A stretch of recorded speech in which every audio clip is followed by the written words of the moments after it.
punctuated that. There we go. All All right. From the industrial wastelands of Michigan to the fruited plains of Iowa, this is the American Wheat Factory. 주체 105 2016년 1월 6일 10시 주체 조선의 첫 수소탄 시험이 성공적으로 진행되었다.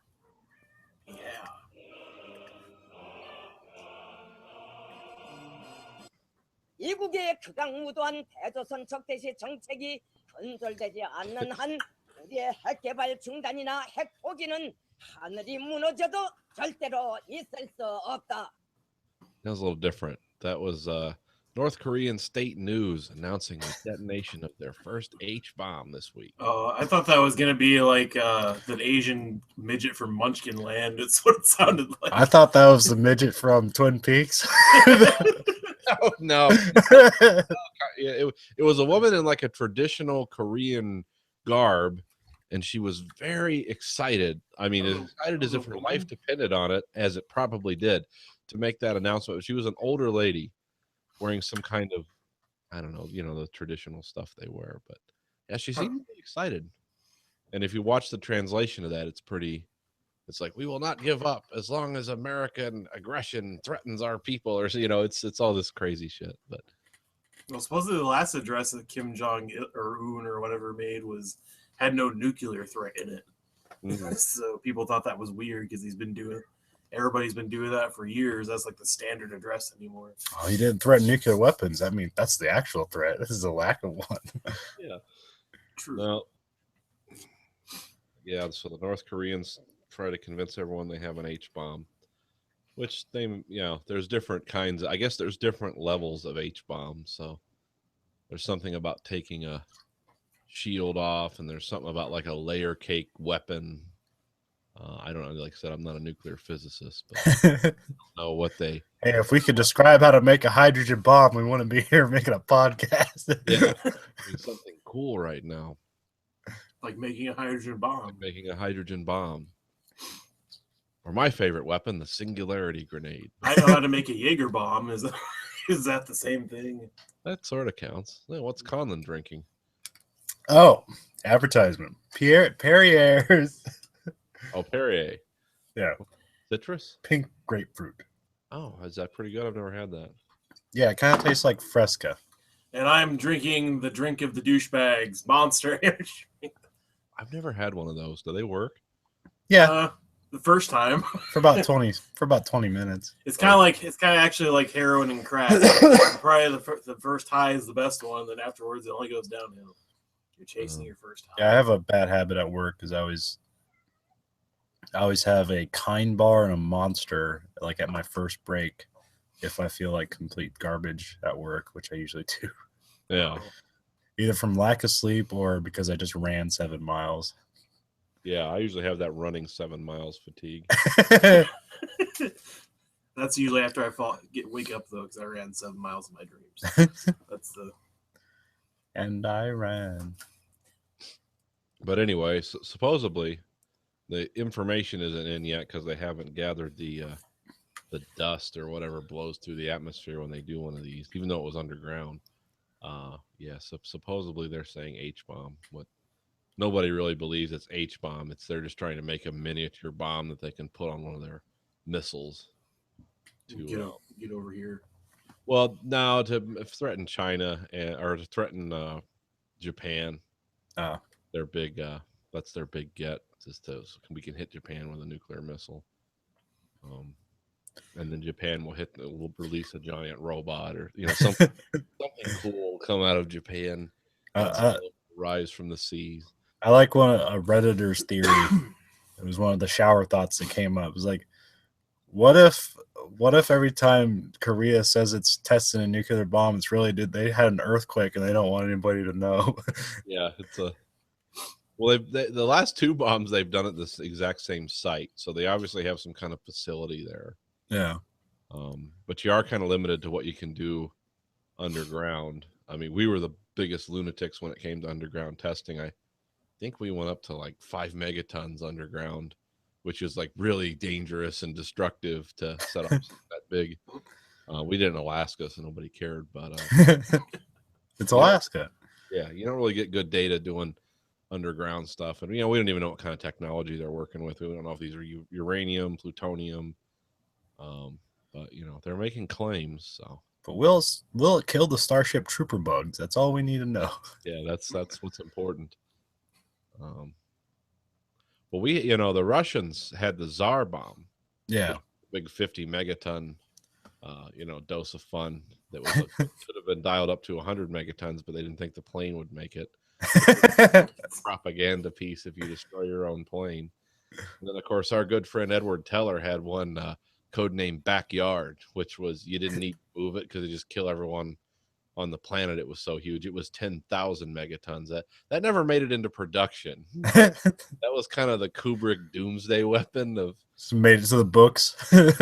yeah, just kind of like how much will it take tons of fissile material to do it. And the thing was, you didn't even need to move it. You just, build it in Colorado, spread the world. Blow it up. Yeah. So, yeah, that's. But yeah, when people start making claims about hydrogen bombs, you really got to be. There's only 5 nations, I think, that have mastered the art, and no one's ever deployed a hydrogen bomb in combat. So, not yet. Yeah. So that's. That was fun, though. There's a little North Korean weirdness for all of us. That gets the country going, especially in the midst of a ugly, heated primary and a lot of economic turmoil, economic instability. The Chinese and Powerball. Yeah, the Chinese market shut down in 29 seconds one day. Apparently, they found out high frequency trading.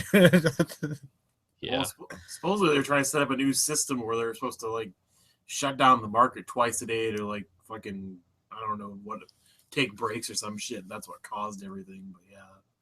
Well, no, it caused everything is their economy didn't grow by 12%, and everyone's freaking out now. It's like, oh no, what are we going to do with all these extra people? We just allowed them to have 2 children now. Yeah, well, yeah, because that's going to help. We can't feed. And then they say Apple computers about ready to tank. So, but they always say that about Apple. So I don't know. Well, I know they have. Just comparatively, yeah. Yeah. Well, they have that 500 or 600 billion offshore to draw from, so I think they'll be okay. Yeah, they're gonna be all right. They're gonna make it. Yeah, but if you don't make a profit every year, then it's terrible. You might as well kill yourself. Yeah. Well, if he maybe came out with something besides the same fucking product for the last 20 years, every fucking year, it might help. I don't know. Well, their products have been pretty good. Well, it's like my only beef with that company is that just because they have the market cornered in a couple things, pretty much is the only reason they're fucking top dog. I don't really know anybody that has an MP3 player anymore. Usually, it's don't know anyone who has a Zune or. It's like there's only really one option. My phone has become my MP. I used to have 2 separate MP3 players, but because they've broken, I just have a phone now. I just use my phone. Yeah, I guess that's. They're getting away from the iPods are dying off. Yeah, they don't even because it's all going to be your phone now. I mean, that's been like a losing venture for them for a while, but it's like, well, we just have this market. No one else is making MP3 players worth of shit. So, well, actually, there are, but just nobody cares. Yeah, nobody's like, oh, I want the latest thing. Because when you can buy an iPod, you just have iTunes and then you just do it there, that you're fine. But otherwise, if you get those other MP3 players, you gotta manage shit on your computer. Yeah. Or you got the shitty iPad, which my wife got for free and I still hate. So don't really. Well, that's good old Apple planned obsolescence. Yeah. We're going to slowly upgrade all these apps so that all your old technology will no longer be able to use. Yeah, you're on a 1-year iPhone cycle and like a 3-year iPad cycle. And then your computer, I don't know. And they're all $600. Yeah. Except for the computer. That's at least $1,200 or more. But no, it's... Does it look like I'm just drinking a 40 on the podcast? Yeah, it looks like something rough's going on. Just chug a lug. Well, they announced the Oculus Rift price. Oh, how much is that? You can pre-order it now for $5.99. That's not bad. Really? I guess. I don't It's know. like I a- mean, I've never Considering it's only a standalone piece. Of Yeah, you still need like anything. a $1,500 computer to run the thing. well, of course. This is America. Why not? And it doesn't come with the But controller. I'm good to go. So no, it does come with the controller. It just doesn't come with those So, motion controllers. I thought it just came with Once you this. put on your hands. Yeah, it's almost like a gun, but it kind of like has this loop that goes around your hand, and there's an analog stick on top, and there's 4 buttons, and it's like that for both sides, but it's mirrored. Let's get my other hand in here. So then so basically they showed a demo where it's like you're holding 2 guns, and then you can articulate the guns and point and aim them and pull triggers and stuff like that wherever you're looking and pointing. Oh, So- that's cool. But they don't have a release date for those yet. Those are coming later, but those are probably going to be $100 as well. But When it's, is Oculus Rift going to start flying off the shelves? What's I believe it's coming out that March. And supposedly Okay. Steam's thing is April. Supposedly. I think if you pre-ordered now, you want to get it because presumably, and maybe this is probably just marketing purposes, they are sold out for the first day launch. Oh, okay. Because they made 10. Yeah. First day launch, they could say they're sold out. Sold out. Or maybe it'll be fair and they'll like 1 per state. El Chapo was captured. And you look like you hadn't bathed in about 5 months. so, Well, I think they just dressed him up because he was probably in some 5-star hotel. I was gonna say is like, yeah, it doesn't to me like these capture pictures didn't make much sense. Is like I thought this guy was like the kingpin of the underworld in fucking Mexico, and he looks like shit. So like, okay, Well, he's been really, down to his luck. apparently. Oh, it comes out in May, not March. Oh, Oh, okay. I saw March on IGN and Giant Bomb and shit. I thought so. Well, here it says expected ship date June, Oh, and I'm assuming that you're not in for May. You're in for. We'll see. I don't know. I might get one, but that's a pretty big ask. Because at some point, I gotta buy a PlayStation 4 just to play Uncharted. Uncharted. Just for that. Yeah. You still Oh no, it says March 28 here. Okay, yeah, it comes out in March. can you still rent like those units? Just for a No. while? Does that anymore? No, there's no blockbusters anywhere. Oh, that's too bad. No, That Yeah, I needs don't to even- come back. who's doing it now is Redbox is renting games. They've been I doing it know for they a run while. the game, but I just the whole units. The unit, no. Like I don't know. You Yeah, I don't probably even know if Family Video around here does that. I know they do the games. I don't know if they do units. I don't know. I'm ready. Miss days. Yeah. Rent the Nintendo. This is awesome. Let's buy one. $600. Fuck no. Let's just keep renting it. Yeah. Well, to see what was the cab companies are going bankrupt now. Because of Uber and Lyft or whatever. Yeah. I think they they're weren't doing that well to begin with, but let's just pretend that Uber was the cause. No, they were always surviving. It was just got too expensive.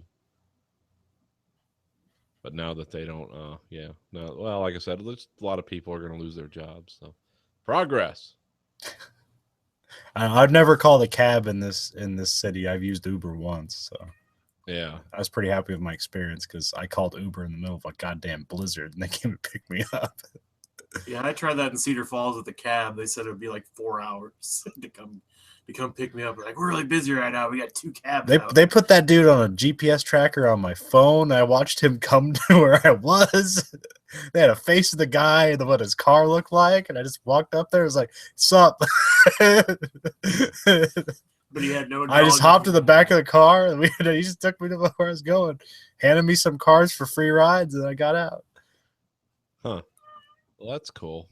Yeah, I was actually kind of surprised because Uber isn't everywhere, but I was surprised that they actually had it here. They have a lot of that here. but you got to go to Ann Arbor, and it's always the drunk college kids. Yeah. Yeah, if you want a bunch of drunk college kids to puke in the back of your car. Well, the colleges are. I mean, that must be real late night drinking because the colleges already have programs for that, like for late night drinking and stuff like that. So kids don't drive drunk. They have like a lot of programs that like bus people around. U of M, you could practically walk from the bars to the. It's really well set up for that. But yeah, I don't know what's going on with that. But I know there's a lot of Uber stuff over there.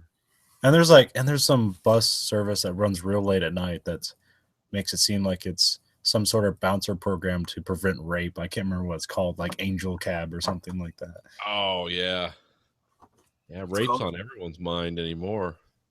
Yeah, especially Europe right now. Seems to be a lot of that going on. Yeah, what happened? What would happen in Europe? I don't know. I saw this. Was watching this one video posted by a Marine station over in Germany, pissed off about how everybody's getting raped by all the immigrants in Germany and Europe and shit. And now, is that true or is that hysterical? I don't know. It seems like from what I've seen on Reddit, it seems like partially true because there's apparently all these people like get ganged up on and raped in the middle of a fucking town. So I don't know. And those are from the people running from the Middle East? Supposedly. It's supposedly just all the refugees and the one Marine guy. There's never been weird, violent sex in Germany before the refugees showed up. Well, you know, it's okay if it's in somebody's house with a bunch of leather. Yeah. But out on the street, no. No, I mean, this guy just had like a 20-minute rant video about how people in Europe are too feminized and they need to be more manly and say, this is my woman, don't fuck her or whatever. And that was his answer, not getting raped, apparently. That works. Shoot him. Leave up the American to make a rationalized, calm video with a singular point. Well, yeah. I've never been there, but I'm going to explain everything about that place. No, he's how it is. Oh, he was stationed there. Oh, he's okay. Never mind. So I see it from outside my window. You just said like a guy made a 20-minute rant on the internet, and I was like, well, I bet that was well thought out. Good representative of America. I mean, we're here on 2 hours to ramble. Like, God knows what we'd say if we were focused. Yeah, we don't really know where the night's gonna go. Yeah, if I had a rant. But yeah, I heard something about people getting raped in Germany and in mass quantities. Yeah, but I think that pretty much keeps in the like you remember back in like World War II and a bunch of Asian Americans were still in the country and more immigrated and after Vietnam and Korea, and every time there's a minority in influx coming into a country, there's always some type of horror story, whether it be true or not, that gets passed around and becomes hysteria. Right. So I think maybe it happened once or twice, but now everybody treats it like it's going to happen every 5 seconds in the country or something. So I can't see. Your mom can't say more nice things about black people until she has to deal with them.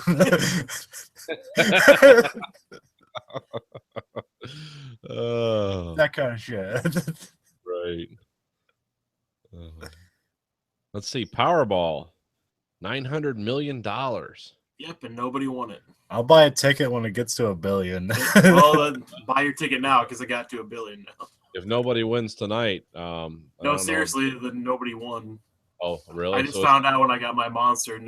Nobody won a big prize. Everybody, there is like maybe like a handful of small winners. Oh, so there is like siphoning off of this jackpot, like a little bit. Win $1 million if they get 5 of the numbers, but not the Powerball. Or there's some. Yeah, you can get a little bit of money. Oh yeah, because it started off like 800 million yesterday and got to over 900 by the end of today. So how much are tickets now? Like $2? I thought it used to be $1. Yeah, it's $2. And expensive. Yeah, it's like 3 or 4 for the double play shit. Oh, so I never get that stuff. So when it gets to like crazy amounts, I'll buy a token one. Yeah, give me one on the Powerball, or because I have one for this one. Apparently, I didn't win. God lied to me again. Well, did you see that interview with the guy? I don't even know what state it was in, where he's being honest. What do you do with the money? Because he was like, "Oh yeah, I'd buy hookers and blow or whatever." It's oh like, yeah, that's a lot of all going out the window as soon as I get it. And they're like, and then the reporter immediately retreats, like, yeah, okay. So what are you going to do? How are you going to help people in your community? I'm going to help crackheads and hookers get more crack. Drug dealers and prostitutes need money too. Yeah, it's hard. You got to get out there and hustle. So you don't know how much money you have to give a hooker for her to actually make money, because the rest of that goes to drugs and the pimp. It's tough on women, tough on the hookers out there. Yeah. So yeah, so it'll be 1.3 billion the next drawing, they estimate. What I'm reading right here. Christ. And I'm sure by the time taxes get taken out, it'll be like 400 million or some shit. So I think this just goes to show like how little you need to invest. Everybody, what taxes does, little you need to invest to make a large amount of money happen. Yeah. I was just surprised that nobody won it, because it's what the chances were 1 in 294 million again. I figured that the least close to that was sold in tickets. So I was surprised nobody. Wait, why again? What? Isn't the bigger it gets, the more people buy in, so the factor changes. Okay. Yeah, because there's more plays, there's more possibilities of winning. Right. Okay. But not you winning, just the possibility of it winning. Yeah. Okay. Okay, I see what I was like. Does the game change every time it goes on? I'm like, this is fucking weird. I thought it was just 6 numbers or whatever. It's like Carousel and Logan's Run.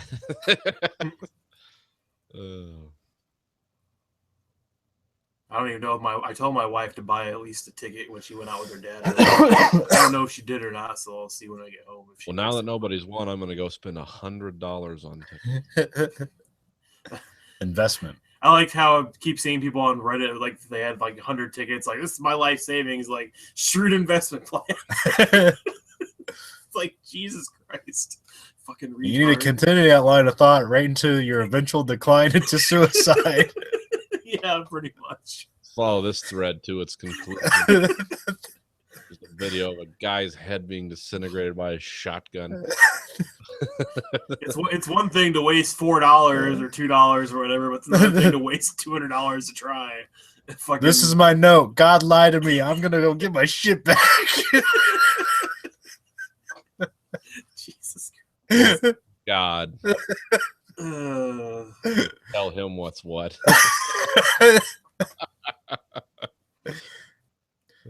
St. Peter, I don't need his bouncer shit. I want to talk to the man. It almost makes you wish that one of those people that spends their entire life savings every time a big drawing comes around, how quickly they would blow the money and what they would blow it on. I've seen some really weird, because they have like the elaborate scratch games here, and then like the pick 4 and the lottery centers here are just like, I couldn't even understand it. It's like going into a casino. And but I've seen people just they'll lay all these papers on the table, they'll scan it, and then they're like, "Oh, you got $75." And I was like, "Great, dude, you get $175. Give me 20 of those and 35 of these." It's like, oh, you just okay. Well, watch this addiction in action. Yeah, this is weird. And then I'll pull up, like, give me some vodka. But yeah, I've seen some really weird like maneuverings of money. And I mean, like on a daily basis, people are doing this. It isn't like, oh, I do this once a month at the end of the month or whatever. There was a good episode about it was on This American Life, which pretty much every episode is a good episode, but whatever. Yeah. It was about lottery winners, and then a little bit more about this company that goes around and buys the contracts from lottery winners. Oh, the investment or the capital. Yeah, because like the lottery winners are getting like, the stipend every month for winning the lottery. And so they come in, it's like, we'll give you a lump sum if you just give us the stipend. Yeah. And then so they give them a lump sum of money, and just it all goes to drugs, bad real estate investments. Like their family just like siphons all the money out of it. It's like, oh, hey man, you got a lot of money. Like I could use it. Like it's hard to believe just how like friends and family can just come up and ask you for $20,000, and it doesn't work out for them either. Like, it doesn't change their life. When I gave Uncle Bill that $100, he really turned his shit around. That didn't happen. Isn't it still? Don't they still divulge identities and stuff? There's still no anonymity to the lottery. States are passing laws slowly where you can be anonymous. Some people like hold the checks up in front of their faces. Some states, though, they are going to anonymity because, yeah, they just people just descend on you like wolves. They just never leave you alone. Yeah. If like you spend your money, either give it away to the people or just spend it on hitmen to kill all your relatives. I would like to say, but I think my relatives would not be that bad. But at the same time, yeah, I don't think anybody can actually say that without. People get so fucking weird about money. It's like people who like are generous of spirit, and like I made cakes for all the kids today. Like if $5,000 from somebody's estate comes into play, they're like swinging knives around like a ninja. You know, it's a real security blanket for some people. Me, I assume I'm going to be dead in a couple of years. I don't give a fuck. But yeah, some people are really weird about the money. Yeah, that's where I'd like to say my family wouldn't be that psychotic because we've never really. I mean, we've always helped each other out when we could if we really needed to. But other than that, we're not really like money hungry. So I don't know. Everybody's greedy. When that's it's not a possibility. You can ask your brother for $500,000, so it never. Yeah, it's true. So suddenly he's like, "Hey, you got like millions, dude. Just peel me off, buy me a house, and I won't fuck this up." And it's like, see, that's the thing. If my brother is just by himself, I would do that. Right. But yeah, it's whoever else he's attached to, whether it be who he's with now or later on in life or whatever. I'm more worried about that person than I'm worried about him. That's the one who has to die. No, not die. Just not ever know that I want any money. It's like, how come he's in a BMW? Oh, he rented it for the day. Like, I don't know what he's doing. See, if I want a ton of money like that, immediate family all gets houses and cars, and then the rest goes to my failed director career. Then they make a doc about it 20 years later. Expensive movie. I would invest in your newest script, Colin, and I would give you money for that. Have you read it yet? No, because I don't think I've got. I think okay, yeah, I can send Matt you're on. It was like I sent it out to people on Facebook, so I need to just email it to you. Oh yeah, because I just got on Facebook today and found out my cousin flew off a roof and broke his leg bad enough to need surgery today. So, yay! But you know the miracle is your cousin can fly. Can't fly. What happened again? Oh, he's a contractor and does roof jobs and stuff like that, and I guess he fell off a roof and fucked up his leg. See, that's how you say that. Oh. You don't say your cousin flew off a roof. He fell off a roof. No, I said flew off a roof because that's what they posted a picture of him in the fucking hospital. It's like he can't fly off roofs. Or oh, okay. Sorry, I didn't mention that caption, but it's like that's why I said fly off roofs. So that's crazy. Yeah, shit happens, unfortunately. Hey, at least he just broke his leg. It's not like a terrible thing to happen to Artie Lang's dad. Yeah. Do you ever know about that, Andrew? I don't think so. Yeah, his dad was he put up TV antennas, like in New York and New Jersey or something like that. And it was just kind of a one-man job. And like I guess Artie was high on drugs or in some alcoholic stupor or both. And he couldn't help his dad out one day, and his dad was on a ladder and it fell, and he fell and broke his neck. Oh, geez. And was like disabled from like the neck down. And so that kind of helped Artie Lang develop a huge, even worse drug addiction and alcohol problem and self-loathing problem. I think to some people that'd be like a warning call, like, hey, may not fuck up and do drugs anymore. Except no, do more drugs. Like I don't want to remember this shit. I don't want to feel feelings. It's probably why he tried to kill himself a couple times. Because he's still on the radio. He's still on a couple of radio shows, isn't he? He has his own podcast. Or, yeah, podcast, I guess. And his Showtime special this year sometime. I don't know. Oh, okay. Yeah, he's still around. Remember, he was one of those guys that like got off sugar. I'm not doing. I don't know how long it lasted. But Yeah. after his last suicide attempt, that was the thing. I'm getting off sugar. It's like, oh, yeah, that's the problem. Yeah, don't put any sugar in cocaine that I know of. Yeah, that's what he was cutting it with. Like, Sweet Colombian booger sugar. Cut my cocaine with a confectionery sugar, powdered sugar.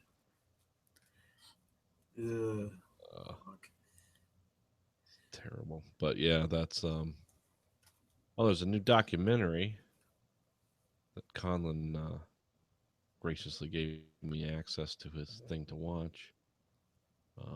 Making a Murderer on Netflix. Yeah. I just get a text. It's like, watch the first 4 episodes. It's like, oh, that sounds pretty good. and I've heard about Opie and Jimmy have been talking about this all week. So on my way to work, on my way home, I'm always hearing about this, and they're talking about details of and I don't know what they're talking about because I haven't watched it. Yeah. And today, I watched 5 episodes basically. The first one, I'll say the first episode is like, well, this is just like Discovery Channel or something. What's special? Why is everyone talking about this? And the second happens, and you're like, oh shit, another murder. And then the third and the fourth, and you're like, oh, I have no faith in the criminal justice system at all. I mean, yeah, these people are definitely a bunch of stupid hillbillies, and they're not helping themselves any at all. But Yeah. holy shit, did they really? It looks like they're trying to sandbag this guy, and I've tried not to do a lot of internet research because I've heard there's naysaying and there's like, it's all editing. There's a lot more to it or whatever, but I'm just going to try to watch this out. And because I can't and I guess that's the whole thing with this is you don't know how to feel. Even I haven't, like I said, I haven't seen the last 4, but from so far, from what I've seen, this is pretty amazing. Yeah. This is like what was that thing? Serial? Yeah. Yeah. Are you playing something? No. I don't know what's my computer doing that. I hear like music do popping in. Mute everything. But yeah, that's a pretty amazing. Halfway through, I'd have to say it's pretty amazing. Yeah. I was gonna say. I'm here trying to like, what can't I talk about? Because I don't want to give away everything. Go ahead and talk about. Or I mean, it's going to be hard to do a 2-part. Well, it's out there already. So yeah. Well, I mean, Andrew's seen it all too, so he can talk about it as well. I could have brought my wife to this part. She'd love to talk about this. Let's talk about all the death threats that have been thrown around because of this program. Death threats galore. Well, I like how this is a 10-year documentary. Yeah, like it's been going on a long time. Well, I mean, that's like that was the crazy thing about. Well, yeah, a lot of crazy things. It's like you expect this shit to happen like in the 70s and like it happened in the 80s. It's like, yeah, their cops just get a feeling about something, they don't have the evidence, and they conjure some shit up. Right. And like they put away what they think to be the right guy, and then like it's like 20, and this keeps happening. Like 20 years later, somebody gets exonerated because of DNA evidence. Yeah, that happens all the time. But to happen like nowadays, like this, it's like who would fucking do that? That's fucking insane. Like there's too much shit around. Like somebody's got to be being observed or whatever. But there's still like just some small town county. Yeah. Well, see the thing about it though. See that's what. For me at least, that's what screws with my mind watching this is like, this is so obviously they're setting this guy up. Are they this dumb as cops, or is there something else going on? I mean, that's what's so infuriating about this is like, this is like bad movie stuff that like, if you saw this in a movie, you'd be like, oh, fuck this. This is dumb. I can't, this is so contrived. I can't watch this, but this stuff actually happened. And you're like, are these cops like? Are they retarded or what are they? Are they as dumb as the people that own the junkyard? What are they doing here? It's almost like I remember when I was watching that that Sum of All Fears commentary, and there's a part like they have that nuclear weapon loaded onto that that Israeli plane, and like the guy has a picture of his like wife in the plane or something, and Tom Clancy like remarks like they won't let him do that, they won't let him have personal effects in the airplane, but yeah, but people sneak that shit on all the time. Like I know, like yes, technically in a manual this shit shouldn't happen, but it does because people are people. Yeah, there are human beings do things, but yeah, I couldn't believe how. It's just how fumblefuck the whole thing was. And then the sheriff gets on TV and he's like, "Oh, we wouldn't do that if we just wanted to get rid of him for suing us for the wrongful prosecution from before. We just kill him." You know, he gets right on TV and says that. It's like, which is fucking insane. Are you?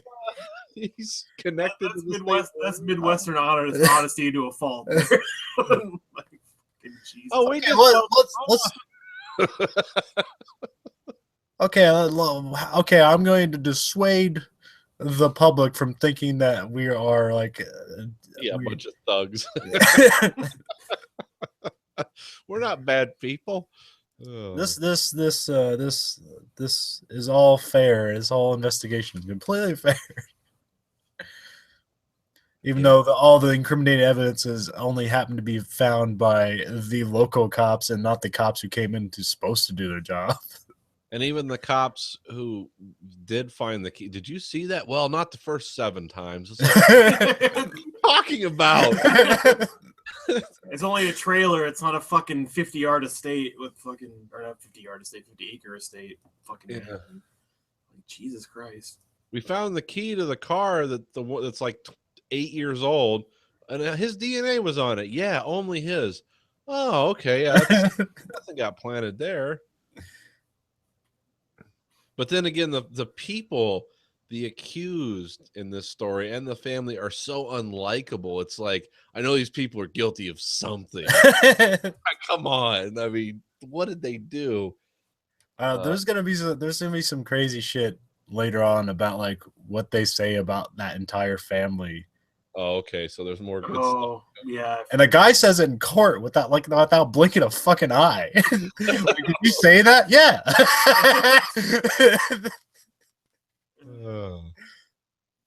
Yeah, I don't know. I don't get how some just small town in Wisconsin can, like, everybody's pretty much from the same fucking social standing, but there's still a snobbery enough to like, oh yeah, this one family that runs a wrecking yard, they're total losers. Like, yeah. It's like, oh Jesus. Yeah, I like that. I've always liked, and I've experienced this before living in the Midwest, that weird redneck pecking order. It's like, so what's your claim to fame? You don't fuck your sister? I mean, what makes you better than you don't drink before noon, do you? Yeah. But this is it is weird because it's Wisconsin, or is it Wisconsin? Yeah, it's Wisconsin. Yeah. That's not a place you usually associate with this level of backwardness and debauchery. Like if this was set in Tennessee, it'd be like, oh, okay, yeah. This is season 3 of Fargo. It's really weird. Yeah, they all sound like the people from Fargo. Yeah, because they'll have that weird upper Midwest accent where it's like they're kind of being nice, even though they're talking about even go shooter in the head. You know, they have that lilting. Yeah. Have you begun to hate the district attorney yet? Oh yeah. He's unlikable from the start. Holy shit, that guy is fucking creepy as hell. Like DEI is a phrase I do not use, and he encapsulates it. Well, do you like how every time he thinks he makes a point, he does like a smile and like drums his like shit, like he's fucking when he's like happy, when he's like all glee and happy as they're about to read the false description of what happened and did not happen, and like he's all happy and gloaty about it, and then when he starts reading, he goes in that fucking creepy baby voice to read horrible things. I was like, this guy is a fucking lunatic. Yeah. Yeah, if they don't find the killer of that woman, district attorney is a suspect. Yeah, that guy is the judge is a weirdo too. The judge is very hateable in this. Well, I didn't think he was One of too. the worst decisions I've ever. Yeah, the thing about, like, I mean, I'm not a lawyer, but we're just commenting on this as people and what we see in the movies and how we expect the law system to work, being that we're not constantly in trouble with the law, so we don't really know how this shit goes on. It ain't over yet. He seemed like he was basically giving the prosecution a participation award. Yeah. Like, good enough. You guys showed up. You dressed up in suits. Good job. What about reasonable doubt? Prosecutor makes threats in open court. You throw his testimony out, you're doing so at your own peril. Like, if I was the defense attorney, I'd be like, excuse me, this son of a bitch just say he's going to kill me? What's he implying here, Your Honor? Or whatever. Yeah. Yeah, that's a weird... The more you get into... Because, like I said, it starts off, it's pretty basic. Episode 1's pretty basic. I'm like, what's everyone ranting and raving about? But then you get... I didn't realize this thing was 10 episodes long. Then you get about halfway through, and you're just like, oh, this is psychotic. You couldn't write if you wrote this book, everyone would be like, oh, it's a little unbelievable, but all this shit could never happen. You know, this is kind of like a John Grisham, like The Firm, like it's, you know, it's a fantasy, but it's well written. But no, this shit really went on. And the time frame here is just, this is like 30 years of this guy's life. And and then you got the kid who confessed, and it's like, well, and that's the thing is, like, you can really see, because you saw this. I don't know. Did you guys ever watch any of the West Memphis docs? No.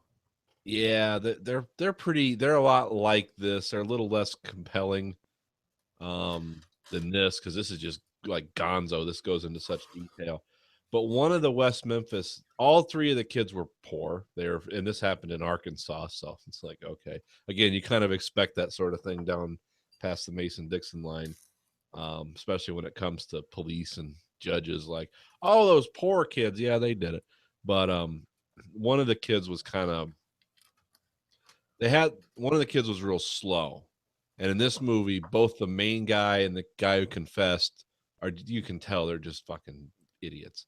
And they're just, because they don't have they're not very high functioning people, and the cops just manipulate them and warp them into it's like, well, we already know what happened. And the kid's just sitting there like, okay, tell me what I did. You know, he's open to anything. And these cops are like almost high-fiving, like, yeah, we got him. It's like, you think you got him? Yeah. Fucking crazy, stupid kid to confess to shit and then what was the kid's lawyer thinking? It's like, well, I'm done interrogating him now, FBI guy and local cop. You come in and put him through the ringer. It's like, what the fuck was that? And the FBI guy's like, yeah, we're going to tell your mom you lied to us. That's the big threat.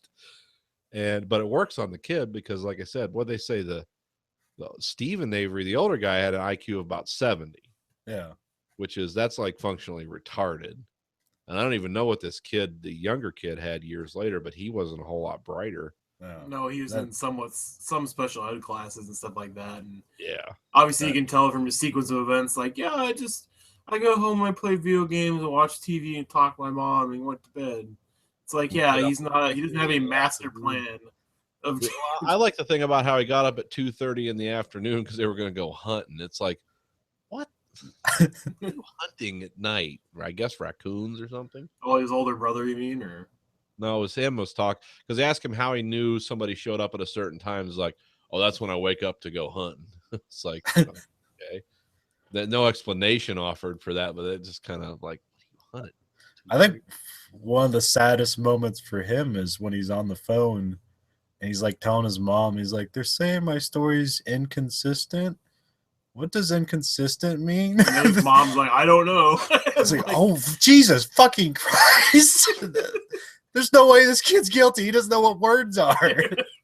Yeah, he's more concerned about missing Raw from that Monday than going to prison for the rest He of was his telling life. the cops when he confessed to raping a woman and seeing her shot in the head and burning her body. Do you think I can make it back for sixth period? I got a project due. It's really Think you're not going to do that, but see, that's the thing with this. I can imagine. I like I said, I'm going to wait for the rest of it, but I'll tell you, like the West Memphis stuff, I really don't think those 3 guys did that in the West Memphis thing based on the documentaries I've seen and how the state quickly, they pled out and let him go. Well, they gave him an Alford plea, which says you're free to go, but the state did no wrong, which is some kind of weird, basically means you can't sue him.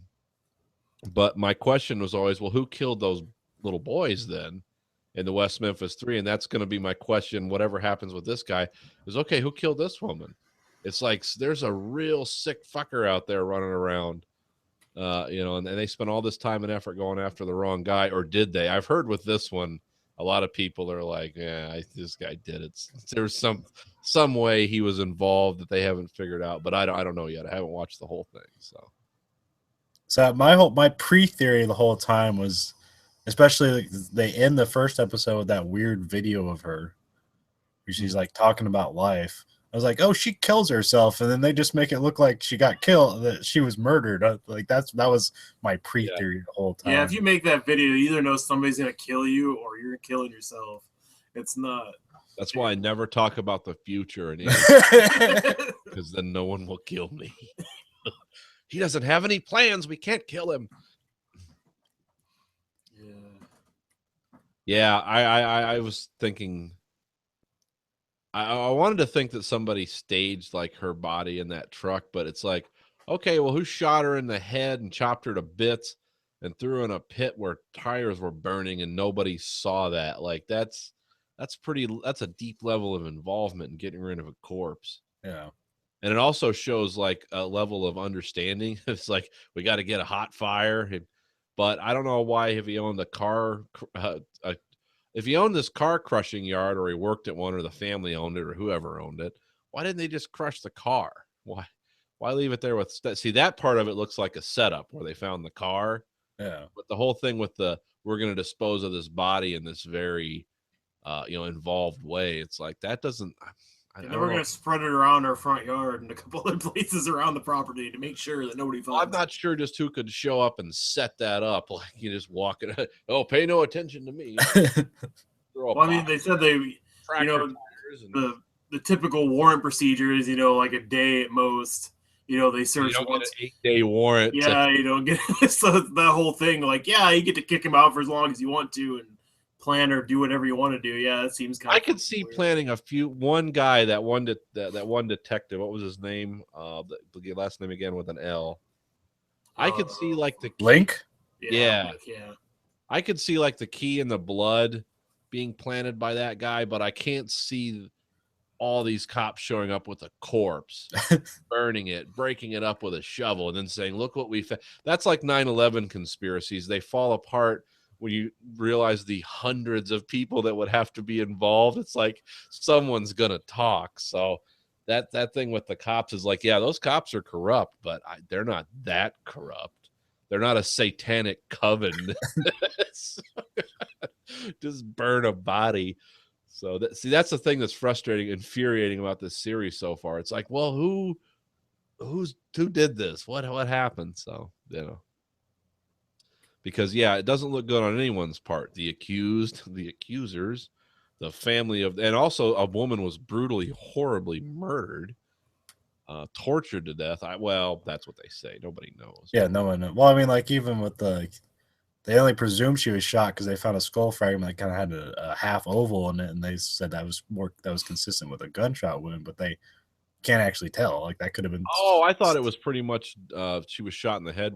They found enough evidence? Okay, no, they just literally it's all just bone fragments. They couldn't, like Colin said, just this depression that's in this bone fragment they found. Like, yeah, it has to be a gunshot. It's the only way that pattern would be there. But otherwise, yeah, you can't tell if she was strangled, beaten, stabbed. You can't tell any of that shit from the evidence or what. But I'm being willing to bet she didn't hide her car on that property, shoot herself into the head, and fall face first into a pit of burning tires. I'd be willing to bet that didn't come into play. So Yeah. I want to know what did. No, just like this. I was watching more bullshit because it's on Amazon Prime. I think it was the 8th season where it talked about the criminal justice system and how it's flawed basically by what's going on with this, where the prosecution is overzealous and nobody has any checks in the system to correct what they're doing, which is going for the conviction all the time, because the prosecution is the one that has to prove everything, and the defense, they just have to, defend the person and not worry about all these, laws and everything else. In effect, they just have to literally look out for their client, nobody else. But the prosecution doesn't seem to care about people as a human being. Nobody's presumed innocent anymore. Everybody's presumed guilty. Well, that's something that does amaze me about this show is like the government in this is still like full steam ahead, even though they're finding all these things that are just, to any rational observer, would be like, okay, well, don't cut the guy loose, but let's stop and regroup here for a little bit. Nope. We're just clear-eyed and forward until the sun comes up, and that just astounds me. It's like this is obviously a bad case, or you're doing things, or and things are falling in such a way where you guys just look like a bunch of Gestapo people, and but they're not stopping. Well, that surprised me. I didn't know. I know the FBI is available to any law enforcement agency if they don't have the resources to do things. Right. But at the same time, how quickly does the FBI get involved in a state murder case all the time? Because it seems like they are pretty much involved from the get-go. Well, if this is a very poor place, which I'm presuming it is by what I've seen, they don't have that pretty deep tax base there. So I'm guessing the FBI is probably involved in a lot of stuff around there. And maybe that's just a hotbed of weird crime. Minnesota. You kill me? Yeah. I made a casserole.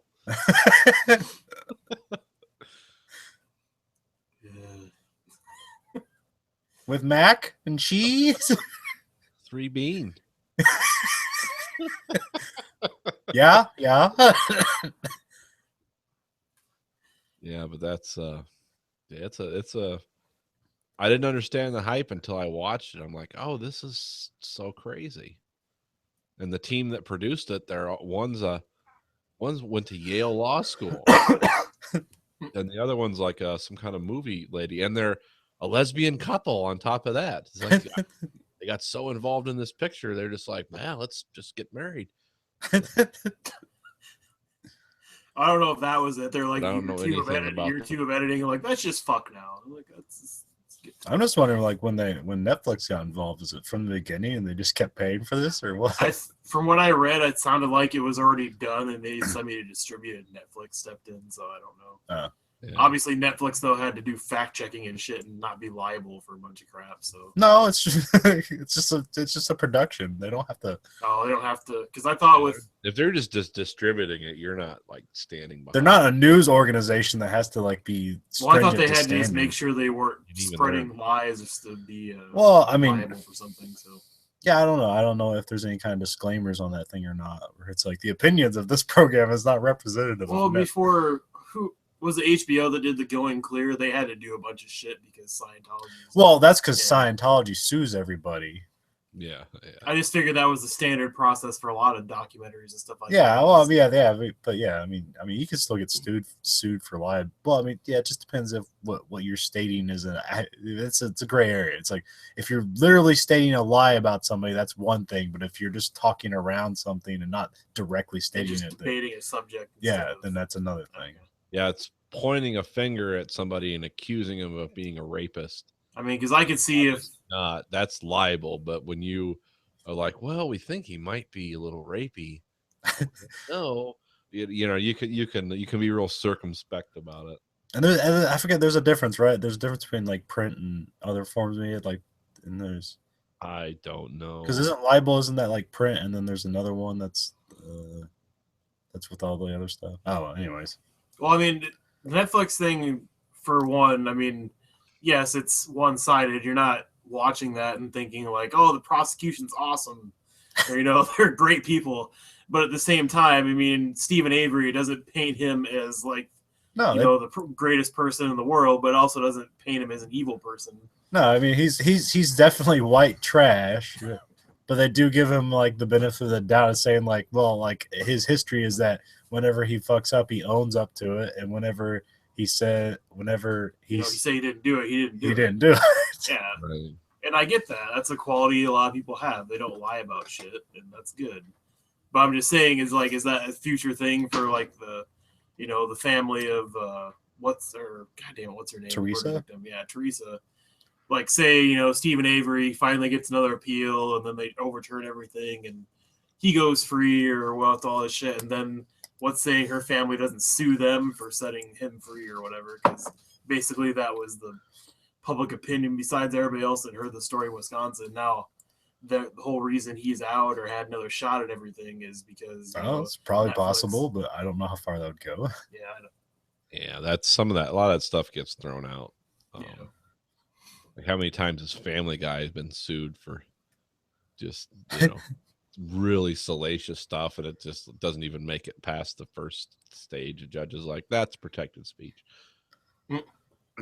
And I think the only people that the only person ever successfully sued him was Carol Burnett. So, What she sued them for? they had the cleaning lady, the little cartoon cleaning lady that came and swept up. They had The Mexican cleaning lady? no. Consuela? Oh. No. The Carol Burnett show. They had a cartoon version. Yeah, of Carol yeah. Burnett at the end that would sweep up. They did a version of that? Yeah, they did a version of that, and she sued. Oh, So okay. I think they settled or something. But yeah, that's. I mean, it's everyone. South Park, all those people get away. I know that's a different. That's considered what do they call that? A parody? Yeah, so that's protected. It's kind of differently, but this is. I don't know. The thing with this is they don't. I don't think they come out and say like this is all fact, because I've heard that this. Some of the complaints I've heard, and believe me, they're coming from the prosecution and the police, is like, well, there's a lot of evidence that they didn't talk about in the documentary that makes us look dumb because it was selectively left out. Well, that's more or less coming from the main DA guy, Rat B. Or whatever, who has the most death threats so far, which I can't say is unwarranted. Yeah, don't worry. If you don't like that guy, they'll give you reasons to further not like that guy. Legitimate ones. So I should start writing angry missives and mailing them to him. Is that what I'm going to be doing by the end? Just writing in big letters like a dummy. No, you need to get some magazines and cut it out like it's a ransom letter. Yeah, the old. What's a magazine? Yeah. I'm off my printer in different size letters. But no, like I said before, I don't think anybody on the prosecution side is really likable in any fashion, and not made to be likable. Never dealt with any prosecutors that were, though, to be honest with you. Well, that's another weird thing is that the defense, like when they're like working stuff out, like they don't seem like what you expect of lawyers, is just like constantly defend guilty people. Well, that you think they're just like, we just taking advantage of people. Like that's how you always kind of think of lawyers. Like, how do we take advantage of this situation? Like they seem like normal, good people, but when they get in court, they're like assholes. Like they think like the jury's gonna like when they like make this side comment. It's like, oh, I guess I forget what time is or whatever. Some shit like that. Yeah, get frustrated. Like I have to imagine if that's a jury of his peers, the phrase "New York City" probably showed up. Yeah.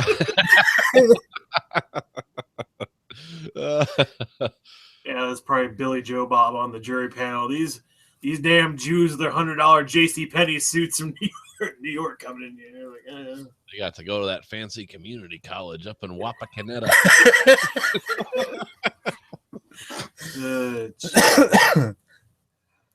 Yeah. I'm still surprised though they had that trial anywhere near where the hell the murder was committed, from all that crap that went on in the news and all public knowledge. Like, how the hell do you have a trial in that county? Well, that's another thing I noticed in this is I don't know if that is the media in that. Is that local media or is that national media? I think it mostly seemed like it said it was mostly local. Like all of Wisconsin knew about it. Media people seem like real shitheads. Like they'd always corner people in elevators and ask them probing questions like, "What do you think about that?" But because the one lady always seemed a little bubbly about they pull her intestines out, not, but she didn't say that, but it was the media seemed really kind of aggressive and shitty around there with everyone. Probably because they never get any stories. Well, I know what seemed weird is like how when they how the media presented it beforehand, before the trial, and basically condemning this guy ahead of time. They were just willing to put that out there.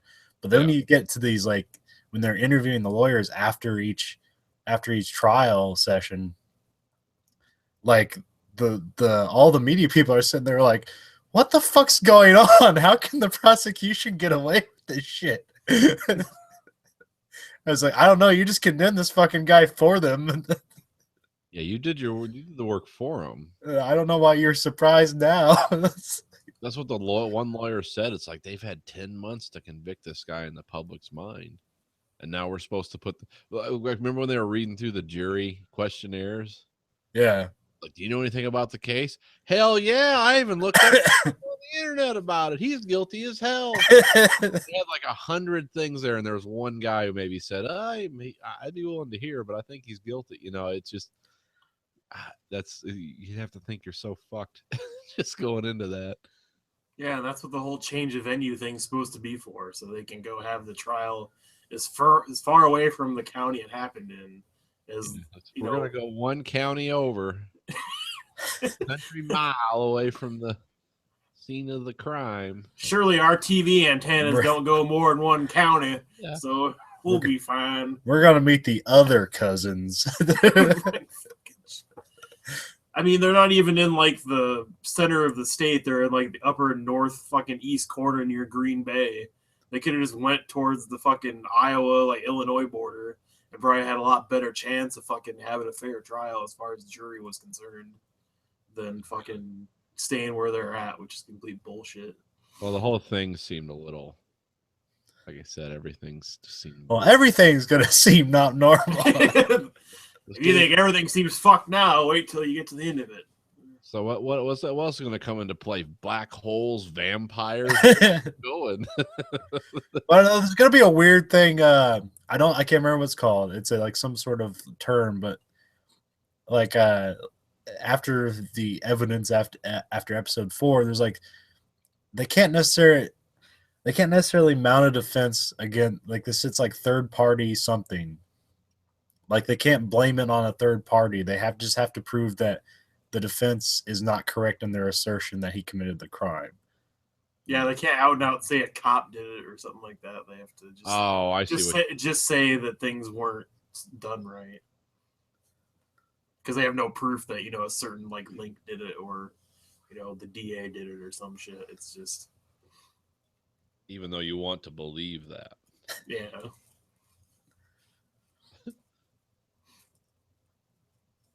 Yeah, this has been pretty good though. Like I said, 10 years in the making. Yeah, and it's really cool seeing that. I mean, I've seen, obviously, I think every one of us has seen documentaries that take obviously throughout the years and kind of touching back in on the topic, but to me this is a pretty impressive, time span of capturing a lot of things and putting it on video. So yeah, there's a lot of information here and these people get a lot of access.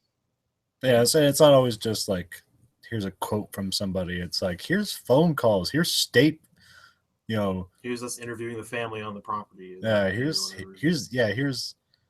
an interrogation. Here's all this other stuff. That's one other thing that amazed me about what the family was doing. They'd be calling from the jail. They'd always play that thing where it was like, you're accepting a collect call from an inmate. And, Yeah. These people were talking about their guilt or innocence. It's like they're recording this shit, you dumbasses. Oh, but they just That's one thing that's another thing that amazes me about this is it's like the family in this makes all the wrong moves because he's got like the drunken girlfriend. Yeah. Who I don't know, and I'm sure there's more weirdness coming with that. Well, that's the thing. They're good. You're good. I'm not sure if the phone call have they showed the phone call she had with him Which the one? time. His girlfriend at the time. Yeah. Yeah, where she's in jail for a DUI and she calls him at the time that they say he was killing her. Oh yeah, yeah. They did talk about that in the third episode Yeah. because it has her. It says Jody in jail, and it Yeah. says yeah. They did. Yeah, that's another weird one. And like you listen to him, it's like it doesn't sound like he's murdering and raping a woman right now, but Yeah, he's got like his hand over her mouth. Hi, honey. Want to kiss your pictures? Okay, snap her neck. You know. I don't know. Yeah. But see, this seems like one of those guys, though. The Stephen Avery. He doesn't seem. He doesn't seem like a guy I would associate with brutal murder. But getting rid of a body, yeah, I could see maybe he might think that's a good. Like, oh, this I was in prison for so many years. This is trouble I don't need. But I don't know if he was the one who did the killing, or it's just hard to figure out what the hell was going on. Well, do you remember that one part? I don't know what episode it is where they talk about him and his neighbor or whatever. He made a bad joke to him. It's like, oh, you want to help me hide the body? It's like, yeah, that's what I would do around the time somebody's looking to frame me for murder. Make a joke about hiding a body with somebody. It's like, yeah, it seems like a bright idea. Yeah. And that was like the one that like, how were they allowed him to say that? Because like that's actually a statement from somebody else, and they allowed him to say it. It actually wasn't like a statement like from him. Hearsay or whatever. What's that called? Hearsay? Yeah, okay. And they totally allowed it. It's like, it's good. It's in the good faith of the court that they hear, that the jury hears. Yeah, there's too much shit in that documentary about good faith of fucking court bullshit. Both those judges for both those trials are complete shitbags. Yes, Wisconsin is one of 4 states that has what's called a third-party liability law. Okay. Where you can't accuse because you're basically accusing other people of murder or whatever crime in open court. There's only like a few states that have it though, because like in Michigan, you can blame somebody else all the time. Here they prefer to blame the dead. That deceased gentleman that did all the raping and killing, not my. Is that the sequel to the Nicolas Cage Martin Scorsese movie? Which just wake the dead. Now blame the dead. Blame the dead. That's what you're talking about. Last time you want me to bring postal stories for you. I have a blame the dead story from the Postal Service. Okay, go ahead. Okay, they showed us literally a security cam footage of a guy getting killed driving a postal vehicle. And all he was doing was a 4-way stop. I don't know what state this is in or whatever, but it's, 2 lanes on each side of it and shit. He's making a left-hand turn on his green arrow.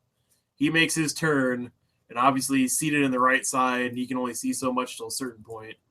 And so he's halfway through his turn. This asshole just fucking goes like 60 through a fucking red light, T-bones him, throws his car into a fucking gas pump, and a bunch of other shit. And then they get to the end of the video, and it's like, yep, that guy died. What did he do wrong? And it's like, what do you mean, what did he do wrong?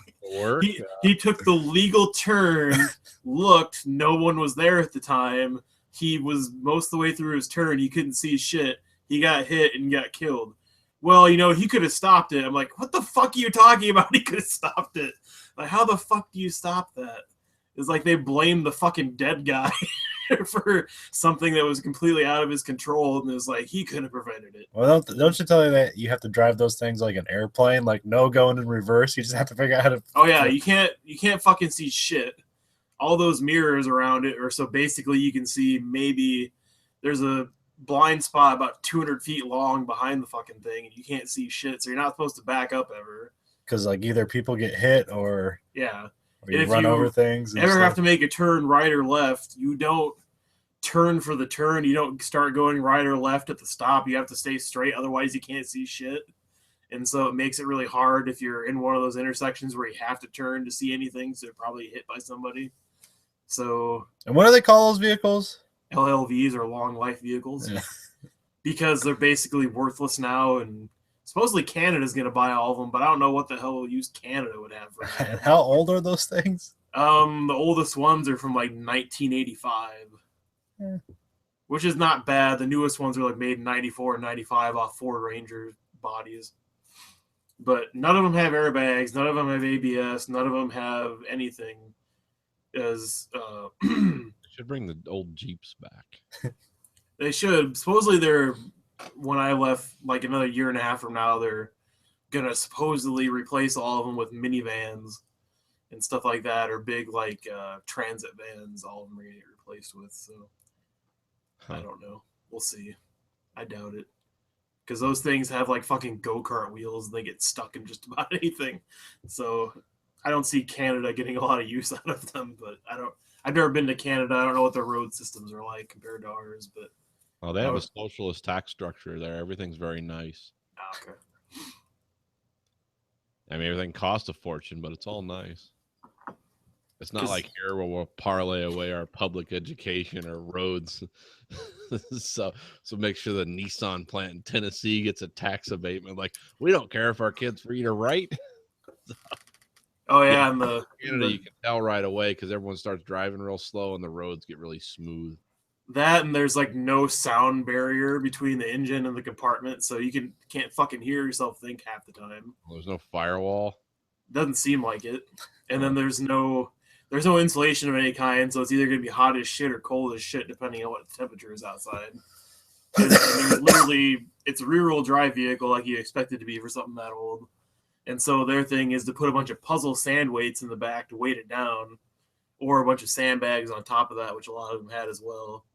And then you're pretty much around the Christmas season, which I saw a lot of people. I felt bad for the people that had to literally buy $40,000 brand new Jeeps to haul around packages for 65 cents a mile, because they would literally have the whole fucking vehicle crammed from the floor to the roof, and they couldn't see out of any window besides the front one. And they would still be driving, and they still wouldn't have room for everything, because they'd be literally pissed off, like, fuck the bank, they got this big package, I'm gonna leave it here. Can't wait till that self-driving mail truck. I'm sure people would hate that, because you're supposed to, like, they've been driven so much, like most of them have at least 200, if not 300,000 miles on half of them. And so you can't trust it to stay in gear, and you can't trust anything to fucking work correctly. Because I think the one I was driving one day, it's like, yeah, the parking brake flew off in somebody's hand, so it's in the shop. And so I was like, okay, fine. I took the one of the rental ones or whatever they gave me. And every time you are in any type of incline, you're supposed to put it in park, shut it off, put the parking brake on, turn the wheels and everything, and then it still might roll away. This is for the rural carrier? Yeah, rural or city carriers. Oh, okay. So it's because they said in like the last 8 years, there's been 7 rollaways, 5 of which have resulted in death. And if that happens, you're automatically fired. If somebody breaks into the vehicle while you're away from it, you're automatically fired. So it sucks for the one woman that the week I quit, like she literally got her vehicle broken into and her purse got stolen. So not only did her shit get taken, she also got your purse got stolen. You're fired. That's why the employees are shooting each other all the time, because of the lunatic rules. Yeah, because I think I told you last time that they said like the first 4 weeks, if you want to go home and just have an emotional breakdown and drink, go do that, and then come back to work the next day. And it's just literally that kind of work environment where you can't say shit about anything, and you just have to do everything they tell you, no matter what. So now, is that still part of the government or what? Yeah, it's all government, but you have to work there as don't want to say temporary employee, but as a non-full employee, like city carriers. If I'm an assistant to a city carrier, I have to literally wait until that guy retires to take his job. Oh, boy. So it's all about who you get under. If you get under a guy that just started there and he's 25 and you're 20, odds are you're never going to get a full-time fucking job with any pension or benefits. You're just going to be working. Get into the good job, what does it pay a year if you're full-time pension guy? I don't think it pays anymore. You just start earning a lot more benefits. Like their retirement package was whatever percentage of how many, like your top 3 years in the post office. 20 and out, right? No. Oh, city carrier was like $1,550. Rural carrier was like $1,565. And then there's clerks and mail delivery drivers, and postmasters aren't union for some reason. They're a totally different entity. They're not. It's a guy that was a postal inspector. Yeah, they're like police. They had a guy. He was like a. Yeah, they had a guy come in and talk to us in orientation that was the postal inspector for the area, and there's not like a ton of them per area. There's maybe like one per like every 20 counties in the United States. but at the same Yeah. time, like they have the highest conviction rate of any law enforcement agency in the United States. Like they literally go Well, out. this guy was dealing with people that would, though he was in the Chicago area, people that would jerk off in front of the female mail carriers. He prosecuted about 12 of those 1 year. In 1 year, 12 guys decided. And then the other one was there were people always doing fraud with the postal money orders. Yeah. Which was a constant. It was half the time it was employees or people would try to steal the machines, and it was always really well thought out stuff like that. Well, how many times do you think you were an accidental drug dealer? Oh yeah, they talked about one guy gave it. Oh, the Silk Road stuff. Yeah. No, there was we had to do rural academy training before we could actually be rural carriers, which was like a week in another post office, learn how to sort mail and put stuff into cars and shit like that. And so he talked to us about like, if I really had to think about how many times I was delivering something illegal, I probably wouldn't work here anymore. Because he talked about like, this one time, this new housing development, they had a CBU or a cluster box, which is one of those things like you have in apartments or condos where it's just this big metal box with a bunch of people go get their mail from. And he was like, well, it was a big box that wouldn't fit in the parcel thing, so I just went and put it on their doorstep. And so it turns out they knew the people weren't going to be home for a month, so they ordered the drugs, and then they put that address on it, and they expected it, to be in the CBU, and it wasn't. And so the packages sat there for like 4 weeks on the doorstep, and nobody came and picked it up. So eventually when that happens, you bring it back, and then it gets flagged or whatever, and they return it or inspect it or whatever. Because unless it's media mail, which Common's used, we literally cannot open it without a warrant. If it's media mail, we can do what the fuck ever we want to it. We can open it up. We can put shit in it. We can close it back up. Because it's so cheap, they actually get to check whether it's actual media or not. Yeah. So what do you mean by media mail? It's like books, CDs, just any kind of like visual media. Yeah, because you can mail like a box of 200 pounds worth of books and it ships media mail. So it's just whatever, as long as it's actually that, not whatever else. Video games. Yeah. But no, I think it's intended for like educational purposes, but gets used for a lot of things. But anyway, at the end of 4 weeks, people what aren't sending shit through the mail like disassembled handguns and stuff. I mean, do they check for things like that or? Well, supposedly this is what I was told during my training, that they have such high-tech scanners on everything. They know exactly what's in the mail, which I think is bullshit. That sounds like a lie. Yeah, I know. That's what I thought too. I was like, that's just them telling us that, so we think there's no way we can get anything past. That seems like something a child would say to a parent. The technology is so all is taken care of. You are fine. I was like, yeah, I know people still get drugs in the mail because you just told me other stories of people getting drugs in the mail you guys didn't catch until somebody reported it. So you can't tell me that your high-tech scanners catch everything nowadays. But anyway, he went through that, and that just seems too non-specific of a statement. High-tech scanners, that doesn't mean anything to me. Yeah, it's just bullshit. But no, it's like X-rays. Give me a specifics here. Like give me a company that works on the machines. But that package that sat on the doorstep for 4 weeks had 20 pounds of weed in it. So nobody knew until they actually had to take the package back and look at it and shit like that. But then the postal inspector, I saw a package sitting next to my house and stolen that thing. It's like, well, nobody's found 4 pounds of weed in it. I make a lot of money at work. But no, then there's even more stories about like this woman that was, I don't know what state it was in. I think it was probably Iowa, since it was postal inspector for Iowa. But she worked at the post office for like 8 years and was finally getting the postmaster job, which is like at least $80,000 a year for just any post office in Iowa. She just would be in charge of. And she was a clerk for 8 years. And during one of those times, you get a lot of those mailers with, $1 or a nickel or what the fuck ever in it. And if that falls out, or it gets sent back, the U.S. Postal Service gets to open it and take that money and keep it for themselves, which I think is totally fucking bullshit to begin with. That shouldn't be anybody's money, let alone the Postal Service's money. But I guess they caught her because at one point she took like $1 or something that fell out of something. So because she took $1, she was put in jail and lost her job. and all this other shit. And it's like, yeah, that's pretty Federal fucking prison. stupid. I think we found our new CBS detective drama. Postal Service investigator.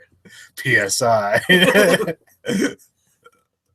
But no, then there's a bunch of other shit. Like they showed us pictures of this one city carrier. She parked her car on a curb, parked it completely legally as far where she could be, sitting there sorting her mail before she puts it in her bag to go out and, you know, distribute it on her walk. Some guy comes along at like 40 miles an hour. She's not even buckled in.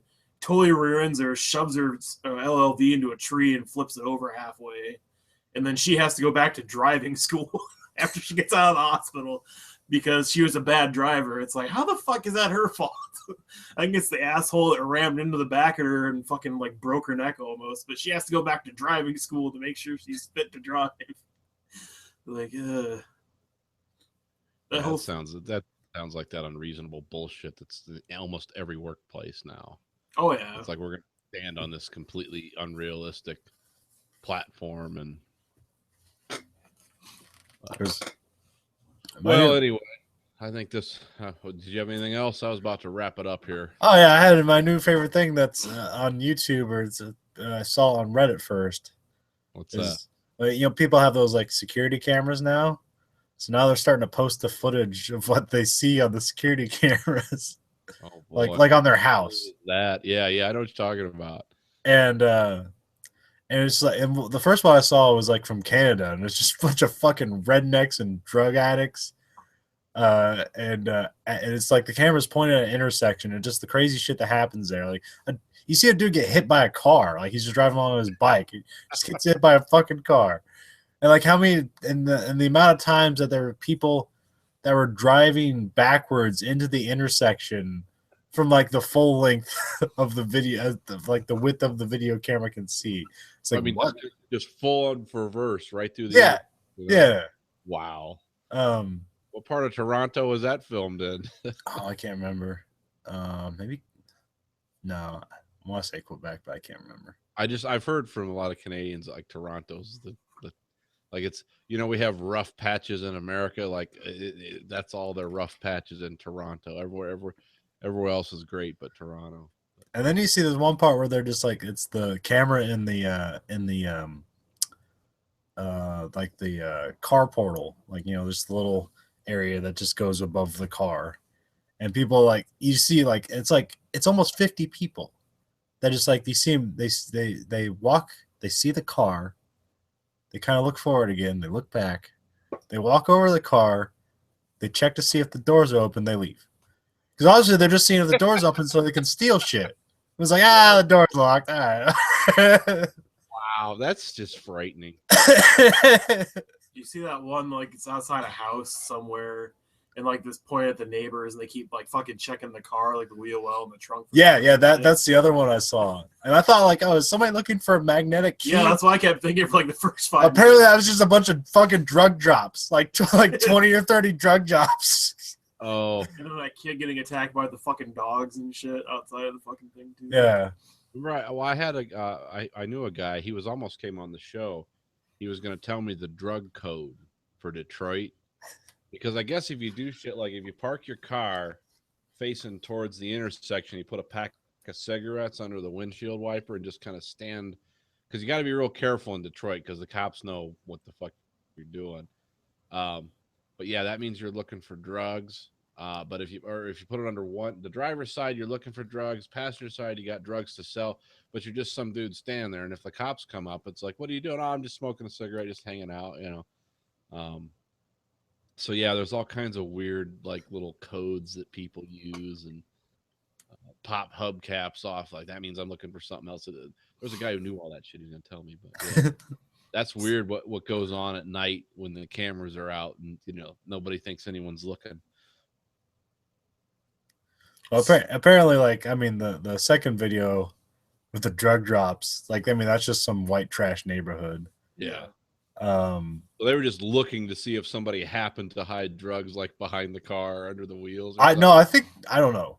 Oh, okay. I don't know. Like, cause like they get out of the car, they check underneath it, and they get in the car. I'm like, I don't know what the fuck's going on here. Yeah, at first I thought it was just the guy being.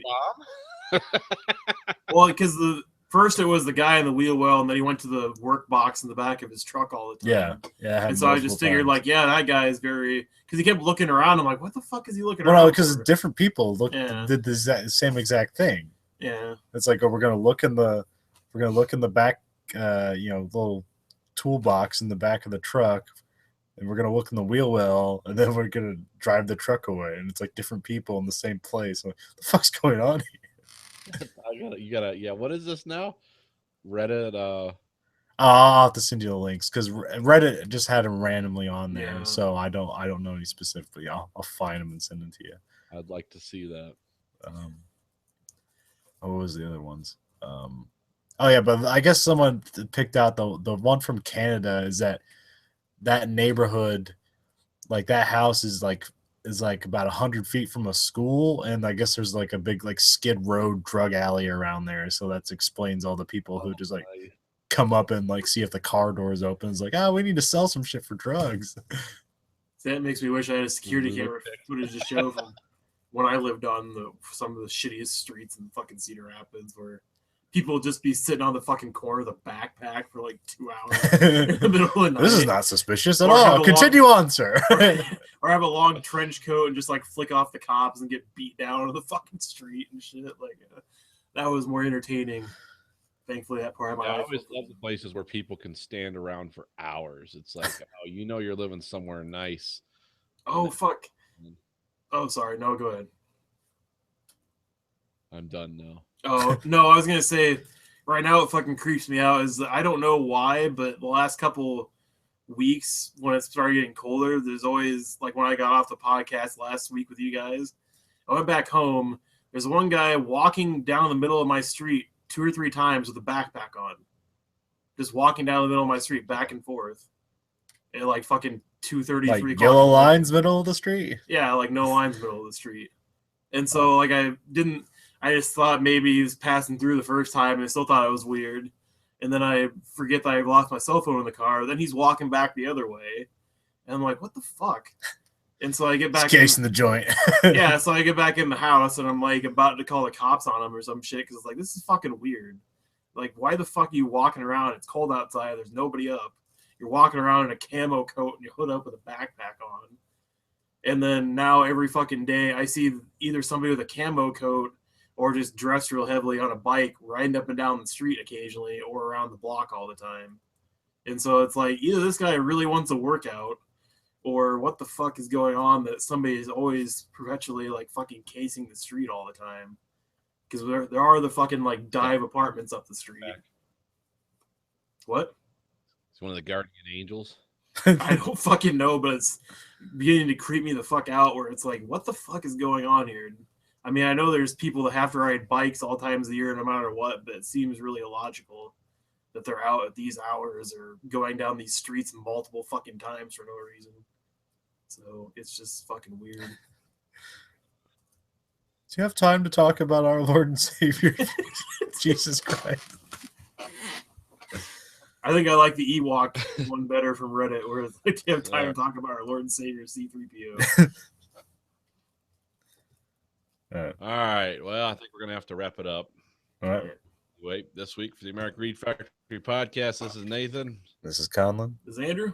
Goodbye, America.